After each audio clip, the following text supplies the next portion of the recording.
이틀째입니다. 오늘은 예수님의 침묵에 대한 제목으로 여러분과 말씀을 나누겠습니다. 침묵하신 예수님처럼 살라. 하나님께서 우리에게 주시는 말씀은 마가복음 15장 3절부터 5절까지의 말씀입니다. 함께 합독하시겠습니다. 대제사장들이 여러 가지로 고발하는지라 빌라도가 또 물어 이르되 아무 대답도 없느냐. 그들이 얼마나 많은 것으로 너를 고발하는가 보라 하되 예수께서 아무 말씀으로도 대답하지 아니하시니 빌라도가 놀랍게 여기더라. 아멘. 대제사장들과 그를 따르는 무리들이 예수님을 고발하는데 그 고소하는 제목이 너무나도 많았습니다. 그럼에도 불구하고 예수님께서는 아무 대답도 하지 아니하셨다. 오늘 성경은 말씀하고 있습니다.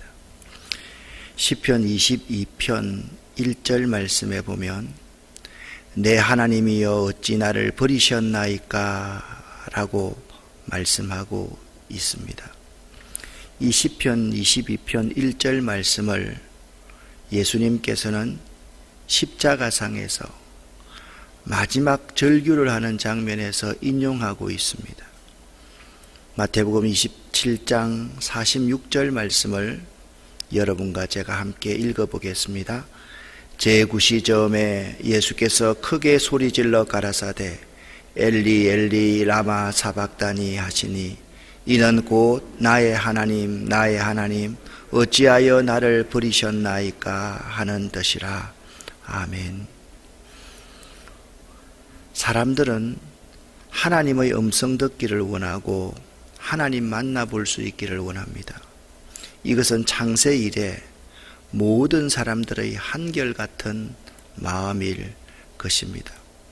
시인 아삽은 하나님이여 침묵치 마소서, 하나님이여 잠잠치 말고 고요치 마소서라고 했습니다. 예수님의 제자 빌립은 하나님을 보여달라고 예수님께 간청한 적이 있습니다. 먼저 읽었던 시편 22편 1절 말씀, 2절 말씀을 여러분과 제가 함께 읽어보겠습니다. 내 하나님이여 내 하나님이여 어찌 나를 버리셨나이까. 어찌 나를 멀리하여 돕지 아니하옵시며 신음하는 소리를 듣지 아니하시나이까. 내 하나님이여 내가 낮에도 부르짖고 밤에도 잠잠치 아니하오나 응답지 아니하시나이다. 아멘. 평생에 하나님의 은혜를 경험하고 산 사람이 있습니다. 이 산 사람이 시편 22편의 저자 다윗입니다. 그 다윗도 시편 22편에서 하나님의 침묵에 대해서 항의하는 듯한 모습을 보여주고 있습니다. 사랑하는 여러분, 원래 침묵은 죽은 자의 소유였습니다. 그런데 왜 우리 예수 그리스도께서는 산자로서 침묵을 하셨을까요? 얼마든지 그 재판에서 내가 무죄하다? 왜 이런 제목으로 나를 고소하느냐? 이게 진짜 말이 되지 않지 않느냐? 억울한 심정을 토로할 수가 있었을 것입니다. 그런데 예수 그리스도는 산자로서 침묵하셔야 했을까요? 본문 마가복음 15장은 빌라도와 예수와의 대화입니다. 마가복음 15장 2절부터 5절까지의 말씀을 보면 빌라도가 묻습니다. 네가 유대인의 왕이냐?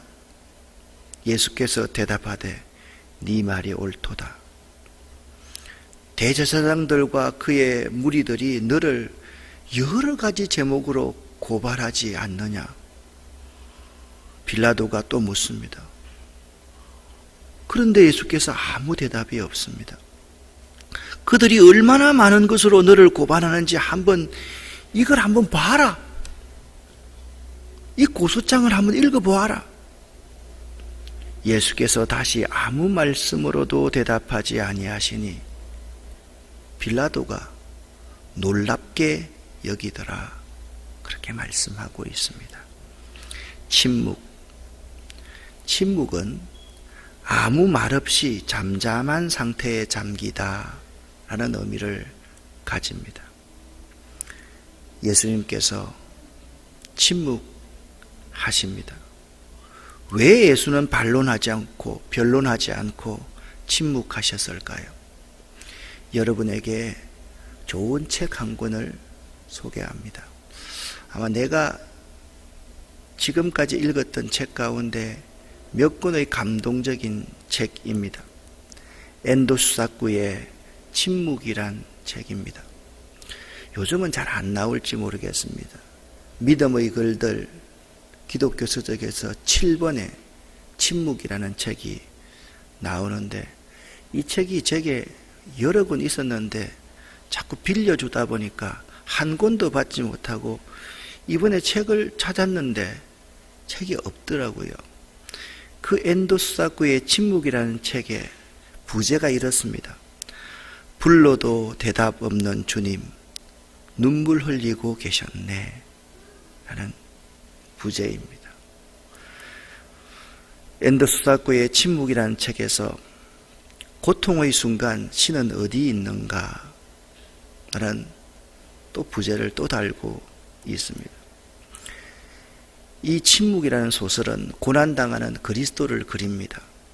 작가는 이 글에서 박해시대의 영웅적인 순교의 길을 택한 사람들은 위대한 베드로와 같은 성인이 아니라 신앙을 버리고 개종한 약한 인간들, 가룟유다와 같은 인간들, 어쩌면 우리와 비슷한 나약한 인간을 그리고 있습니다. 이 엔도 수사쿠의 침묵은 이런 내용입니다. 일본에서 기독교인 박해가 시작되자 심한 고문 때문에 드디어 예수의 거룩한 얼굴이 새겨져 있는 성화 판 위에 판위를 걸으라는 거예요. 너의 더러운 발을 성화 위에 올려놓고 성화를 짓밟고 지나가라. 그래서 많은 사람들이 성화를 짓밟고 배교하고 말았다라고 말하고 있습니다. 특별히 포르투갈 선교사인 헤데라의 소문이 삽시간에 구라파에 퍼집니다. 이 헤데라가 성화를 더러운 발로 밟고 지나갔다라는 거예요. 제일 실망한 사람은 그의 제자인 로드리고 신부였습니다. 로드리고 신부는 가르베와 함께 일본으로 파견되어 옵니다. 산속에 숨어서 신도들과 비밀리에 접촉하여 오던 로드리고 신부는 드디어 관원에 의해서 체포가 됩니다. 이 젊은 신부는 감옥에서 차례차례로 피 흘리며 죽어가는 무죄한 신도들의 죽음을 보면서 견딜 수 없어서 부르짖어 이렇게 기도합니다. 하나님, 왜 당신은 왜 침묵만 하고 계십니까? 그때 도시는 침묵하고 있었다. 이슬비 내리는 해안가에서도 침묵하고 있었다. 햇빛이 막 바로 쪼이는 정원에서 애꾸는 사나이가 살해당할 때에도 아무 말이 없으셨다. 그러나 그때까지도 나는 참을 수 있었다. 그러나 지금은 더 이상 참지 못하겠다. 이 신음소리는 왜 당신께서 언제까지나 침묵만 하고 계시는가 하고 호소하고 있다. 우리의 삶에도 이러한 질문들을 할 수 있을 것입니다. 이 세상에 너무나 힘들고 고통스러운 삶을 살고 있는 사람들이 많은데 하나님의 자비는 어디 있는 걸까? 소위 말하는 하늘은 공평하다는 말은 누구를 위한 것일까? 그것은 하나님은 공평하다는 말과 같은 걸까? 원래 이 세상은 불공평하다는 말에 더 마음이 와닿고 마음을 편안해 주는 세상이 아닌가? 예수님은 당신 때문에 죄 없는 자들이 처형당하는 상황에서 어떻게 했을까? 세상에서 가장 추악한 사람도 사랑으로 감싸 안으신 그분은 어떻게 행동하셨을까? 요즘 저는 하루에 2만步를 걷는다 말씀드렸습니다. 그러면서 사람들의 행동을 보면 내가 슈퍼맨이 되었으면 참 좋겠다라는 생각을 할 때가 있습니다. 말씀드렸지요. 사람들이 앉아서 식사하는 그 위에 게를 올려놓고 게틀을 고르는 사람들이 많습니다. 어제 오전에는 앞에, 그러니까 여기 뒤에 그 테이블 위에 음식 먹은 쓰레기가 있었습니다. 좀 있다가 몇 시간 지나서 또 점심 먹고 걷는데 맥도날드 햄버거 또 쓰레기들이 그게 있었습니다. 또 그것이 치워지고 나니까 또 그곳에 쓰레기가 있었습니다. 가는 곳마다 개똥들이 널려 있어서 개똥을 밟을 때가 한두 번 아닙니다. 슈퍼맨이 좀 되어가지고 그런 거를 발견하고 너 이거 잘못했어, 이거 고쳤으면 좋겠어, 그렇게 말하고 싶은 적이 한두 번이 아닙니다. 자전거를 타고 가는데 조용히 그냥 낮은 목소리로 낮은 음악을 틀고 갔으면 좋겠는데 지구가 꺼질 듯한 음악을 틀고 가면서도 아무런 양심의 가책이 없이 자전거를 타고 가는 사람들 볼 때, 이야, 이게 정상적인 세상인가? 그런데 예수님은 지금 죽으시는데도 침묵하고 계시더라는 거예요. 예수님의 침묵은 4가지 의미를 가진다라고 생각이 되었습니다. 세상에 대하여서 침묵하시고, 하나님께 대하여 침묵하시고, 우리를 향하여 침묵하시고, 당신 자신을 위해서 침묵하는 4가지 의미가 있다라는 생각을 묵상해 보았습니다. 첫 번째, 세상에 대해요. 두 번째, 하나님에 대하여서. 세 번째, 우리들에 대해서. 네 번째, 나 자신에 대해서 침묵하셨습니다. 다시 한번 말씀을 드립니다. 예수님은 세상에 대해서 침묵하셨고, 하나님에 대해서 침묵하셨고, 우리들에 대해서 침묵하셨고, 그리고 자기 자신에 대해서 침묵하셨습니다. 예수님의 침묵은 모순된 세상에 대한 정죄요, 심판이었습니다. 빌라도는 예수에게 죄가 없다는 것을 알면서도 온갖 모욕과 고문을 가합니다. 이러한 모순된 세상을 향하여서 무슨 말을 할까요? 우리가 갈등하는 이유 중 하나가 세상이 너무나 모순되고 이치에 맞지 않고 불합리하기에 힘들어합니다. 그러나 이 세상은 우리가 내가 바라는 대로 움직여주질 않습니다. 논리와 이성에 맞지 않는 부조리하고 어그러진 세대입니다. 예수님은 이렇게 모순된 세상의 현실에 대해서도 침묵하셨던 것입니다. 따라서 우리들에게도 주님은 이 어그러지고 모순된 세상에 대하여서도 침묵하라 하십니다. 그 자체가 바로 하나님의 심판이기 때문입니다. 우리가 범죄하여서 할 말 못하는 그러한 침묵이 아니라 들을 끼가 없는 세상을 향하여서 가지는 부조리에 대해서 예수님께서 하신 침묵을 배워야 할 것입니다. 말한다고 다 바뀌어지는 것이 아니기 때문입니다. 예수님의 침묵은 하나님께 대한 자신의 신뢰였습니다. 예수님께서는 지금 자신의 고통과 수치와 모욕을 그리고 죽음을 선포하려는 빌라도 총독을 바라본 것이 아니었습니다. 빌라도 총독 위에, 빌라도 총독 뒤에 일하시는 하나님 아버지의 손을 본 것이었습니다.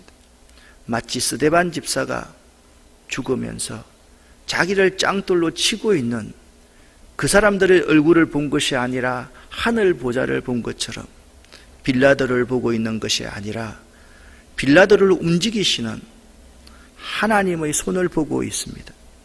모든 믿음의 사람은 바로 이 같은 신앙의 자세를 가지였기에 승리할 수 있었습니다. 그러기에 빌라도가 내가 너를 놓을 근세도 있고 십자가에 못 박을 근세도 있는 줄 알지 못하느냐라고 위협적으로 말했을 때 예수님께서 위에서 허락하지 아니하셨다면 나를 해할 권세가 너에게도 없다라고 대답하였습니다. 하나님이 허락하지 않으시면 참새 한 마리도 땅에 그냥 떨어지는 법이 없다라는 믿음에서 예수님께서 대답하신 것입니다. 그러므로 재판을 받는 피고의 입장이면서도 세상에 예수님처럼 왕의 입장에서 그렇게 당당할 수 있었던 사람은 아무도 없었던 것입니다. 이 예수님 침묵을 배울 수 있어야만 됩니다. 예수님의 침묵은 사람에 대하여서는 사랑의 헌신이었습니다. 예수님은 지금 이 세상의 죄에 대해서 그리고 저와 여러분의 행복을 위해서 죽어가는 희생제물입니다. 하늘의 미랄로 땅에 묻혀 썩어져 가야 하는 미랄이 무슨 말을 할 수가 있겠습니까? 하나님의 제단에 바쳐지는 모든 제물은 반드시 죽여야만 가능했습니다. 양도 소도 비둘기도 산채로 절대 드리지 못하였습니다. 우리의 생명도 마찬가지고 예수님도 마찬가지이십니다. 시시하게 죽이는 것도 아니었습니다. 완전히 죽이고 내장을 꺼내고 각을 뜨고 불에다가 태워서 바쳐져야 했습니다. 죄의 희생물로 드려지는 모든 제물들은 이처럼 죽어야만 했습니다. 죽은 자가 무슨 할 말이 있겠습니까? 그런데 오늘날 우리들의 모습을 한번 보십시다. 우리의 희생과 봉사가 복되지 못하는 이유가 바로 여기에 있습니다. 생색과 권리가 주어지지 않으면 봉사도 섬김도 없습니다. 한마디로 침묵이 없습니다. 반대로 말이 너무 없습니다. 말이 너무나도 많습니다. 내 기분, 내 이익, 내 이름, 생색 다 챙기고 무슨 순교를 할 수 있겠습니까? 그래서 자기가 아직도 이 그리스도의 침묵을 배우기 전에 무슨 큰 직분이나 큰 봉사를 하려고 하지 마십시오. 본인도 손해고 다른 사람도 손해고 교회도 손해입니다. 정말로 이런 봉사와 섬김이라는 것은 하나님의 축복이 없는 것입니다. 있다면 자기가 대단한 사람이라는 자기 자랑만, 교만만 남을 뿐입니다. 주님은 우리를 너무 사랑하시어서 침묵으로 말씀하셨습니다. 말하지 않아도 알지 않습니까? 눈물 흘리시고 보시는 주님, 내가 너를 죽도록 사랑하였다고. 그러기에 우리도 침묵으로 주님과 그의 교회를 그리고 이웃의 동료들을 섬길 수 있어야만 할 것입니다. 또한 예수님의 침묵은 자신에 대해서는 자유함을 가진 자의 침묵입니다. 네가 왕이냐? 그렇다. 주님은 빌라도의 말에 대해서 생명을 구걸하지도 않았고 분노하지도 않았습니다. 그러므로 주님은 빌라도를 비웃거나 무시하여서 가지는 침묵도 아니었습니다. 진정 죽고 사는 것을 초월한 사람이 침묵할 때만 가지는 그러한 침묵을 우리 예수님은 가진 것입니다. 따라서 예수 그리스도의 침묵은 정말 세상과 생명과 모든 부조리에 대해서 자유한 초월자의 침묵인 것입니다. 자아상이 어두울 경우 말이 많을 수밖에 없습니다. 자신을 못나게 어둡게 그리고 내면의 상처를 많이 가지고 자라난 사람일 경우 자아상이 매우 어둡습니다. 예수 안에서 거듭나고 새로운 피조물의 신분을 얻었기는 하지만 열등감이나 지나친 우월감으로 인하여서 별 문제가 아닌데도 불구하고 쉽게 분노하고 낙담하거나 좌절하며 상처를 받고 자신을 잃어버릴 정도로 흔들리게 되는 우리들이 참으로 많습니다. 자연히 변명하고 이유를 설명할 수밖에 없습니다. 예수님처럼 진리 안에서 자유하는 사람, 그 자유하는 사람은 자유함이 있기 때문에 침묵할 수 있습니다. 제가 앤더스 사코의 침묵이라는 소설 이야기를 서론에 했지 않습니까? 그 내용에 보면 이런 내용이 나옵니다. 밟아라. 성화를 밟아라. 나는 너희에게 밟히기 위해서 존재하느니라. 밟는 너의 발이 아플 것이니 그 아픔만으로도 충분하느니라. 참, 이 문장 정말 감동스러운 문장이었습니다. 여러분과 제가 같이 한번 읽어 볼까요? 밟아라. 성화를 밟아라. 나는 너희에게 밟히기 위해 존재하느니라. 밟는 너의 발이 아플 것이니 그 아픔만으로도 충분하느니라. 배교할까?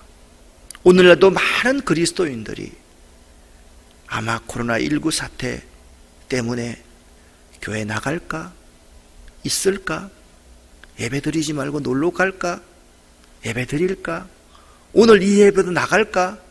에이, 기분 나쁜데, 기분도 안 좋은데 나가지 말까? 이런 분들을 향해서 예수님은 정죄하지 않습니다. 그냥 침묵하십니다. 야, 마음껏 내 얼굴을 밟아. 나는 너희에게 밟히기 위해서 존재하느니 밟는 너희 발이 아플 게 아니냐, 너희 마음이 아플 게 아니냐, 그 아픔만으로 나는 충분하다. 그것이 침묵하시는 예수님의 마음인 것입니다. 사랑하는 여러분, 침묵은요 가장 강력한 기도요, 가장 강력한 언어요, 가장 온전한 축복의 도구입니다. 말을 많이 해야지 기도하는 게 아닙니다. 그냥 십자가만 바라보는 거예요. 눈물이 쭉 흐릅니다. 말을 많이 해야지 내 마음이 그분께 향하는 게 아니에요.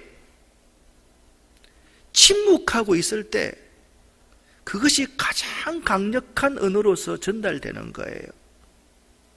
침묵은요, 말을 많이 하고 선생이 많이 되면 그것이 나를 저주로, 아픔으로, 패배의 쓰라림으로 그렇게 떨어뜨리지만 침묵은 가장 온전한 축복의 도구가 되는 것이에요. 우리는 예수님의 침묵을 묵상하였습니다. 예수님이 왜 침묵하였을까? 처음에 그런 질문을 하면서 시작했습니다. 이렇게 답을 한번 적어 보겠습니다. 예수는 침묵으로 사랑을 실천하셨습니다. 침묵하는 게 가장 큰 사랑이었기 때문입니다. 여러분, 오늘 하루만이라도 예수님의 침묵을 배웠으면 참 좋겠습니다. 세상이 불합리합니다. 이해가 안 됩니다. 내가 슈퍼맨이 되고 싶습니다. 하나님 앞에서도 할 말이 많습니다. 그러나 침묵할 줄 알아야만 됩니다. 그렇습니다. 얼마나 많은 할 말이 많습니까? 나 자신에게도 말입니다. 이럴 때도서도 침묵할 수 있는 여러분 될 수 있기를 예수 이름으로 간절히 축원합니다. 기도하겠습니다.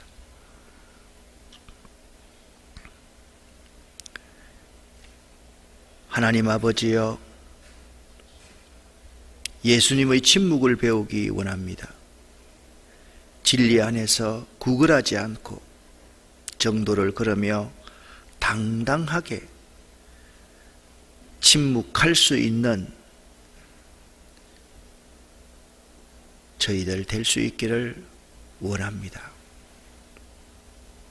많은 말 하지 않도록 도와주시고 변명하지 않도록 도와주시고 그저 십자가를 바라보며 침묵하면서 하나님의 축복을 사모하는 저희가 되기를 원합니다.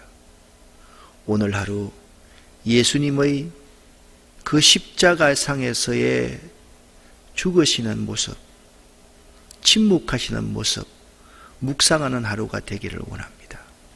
예수 그리스도 이름으로 축복하옵고 간절히 기도 올립니다. 아멘.